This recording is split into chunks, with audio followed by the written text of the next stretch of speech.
يلا بقى اذبح لها القطة. ده مثل مشهور جدا بيكون مرتبط دايما بالجواز، وهو ليه حكاية عجيبة وطريفة. نبدأ الحكاية ونقول: كان في ملك عنده بنت وحيدة.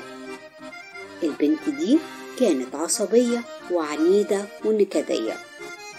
أهل المملكة كلهم عرفوا عنها الطبع ده، فمحدش كان عايز يتجوزها، كله كان خايف منها. الملك كان عارف العيب اللي في بنته، بس هو زي أي أب عايز يفرح ببنته قبل ما يموت. فالملك أعلن عن مكافأة كبيرة للي يتجوز بنته. مرت أيام وأسابيع وشهور لحد ما جه شاب فقير من خارج المملكة وطلب إنه يتجوز بنت الملك. فالملك وافق على طول من غير تفكير، وعمل فرح كبير استمر الأسابيع. وأخيرا اتجوزت بنت الملك من الشاب الفقير، وكان عندها قطة بتحبها ومتعلقة بيها، فأخدتها معاها في القصر. ولما كان بيحاول الشاب أن يطلب أي حاجة من مراته اللي هي بنت الملك، كانت بتعمل نفسها مش سامعة. والكلام ده حصل مرات كتير جدا. راح الشاب عرف انها بتحب القطة ومتعلقة بيها، فقرب من القطة وكلمها وقال: هاتيلي أشرب.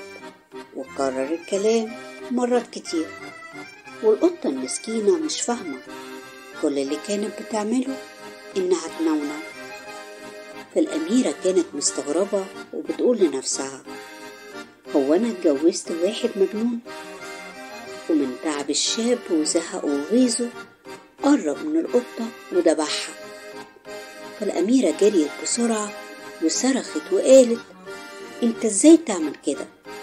حرام عليك. فقال لها: هي مش بتسمع الكلام وعنادية، فكان لازم أعمل كده. فعلى طول طلب الشاب من مراته حاجة يشربها. راحت بنت الملك خافت جدا ليحصل لها زي ما حصل للقطة المدللة، فسمعت الكلام وراحت تجيب له حاجة يشربها. ومن الوقت ده عاشوا حياة سعيدة ومستقرة. وفي النهاية لازم نقول: دي أمثال شعبية بتعبر عن تجارب أجدادنا. من التجارب دي بناخد دروس وعبر، فلازم تختار صح علشان أيام زمان غير دلوقتي. خليك متأكد إنك لو ذبحت القطة لمراتك ده اعتراف من نفسك لنفسك إنك شخص مجنون. اعقل يا مجنون.